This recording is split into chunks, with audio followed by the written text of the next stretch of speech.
So, disciplinary part 2. You may have watched our video on disciplinary part 1. We suggest you do so before you listen to this one. So you've sent the disciplinary letter, formal letter, inviting the employee to a disciplinary hearing, confirming their right to bring a companion with them.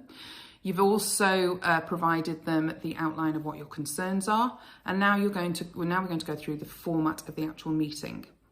So the introduction, obviously you'd say thank you for attending today's meeting and explain that it's a disciplinary hearing. You need to explain what the roles of the attendees are. So you may be the chair of the meeting, explain that. Explain, if you have a note taker, what their purpose is. You may have a copy of the typed minutes of the they may have a copy of the typed minutes if they would like them after the meeting.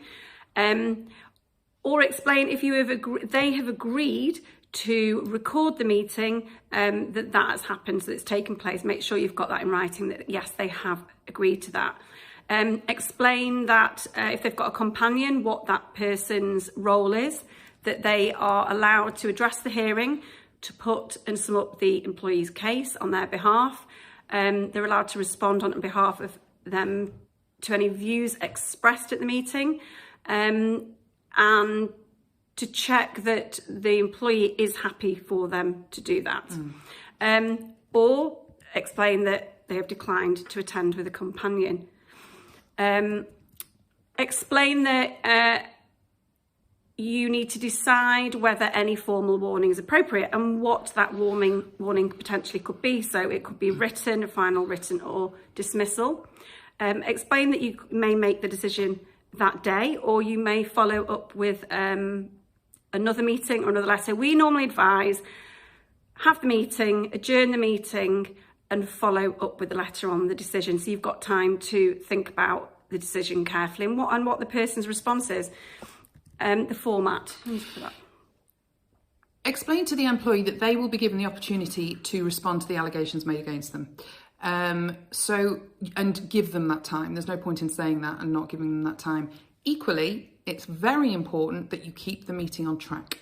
Because they have been given the invite letter, so have had some prior warning as to what you will be discussing, you may find that some employees veer off track and start defending themselves against things that you're not even there to discuss.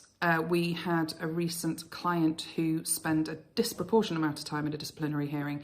I think it was over 4 hours. And after discussing this incident with the client, only about 45 minutes of what they discussed was relevant to the disciplinary. So it's really important that although you are there to listen to the employee, you are only listening to them if it's relevant to the cases to the cases that you've brought up. Go through each of the points in the letter that you presented them. Stick to those points. Like I said, do not veer off. Once they've said everything they need to say, adjourn the meeting. Don't provide a response at that point, even if they ask you for one. Some do. Adjourn the meeting. Like Helen said, you might want to adjourn till the next day to consider all the information that they provided. And finally, you can at this meeting explain that they will have a right to appeal the warning if a warning is given.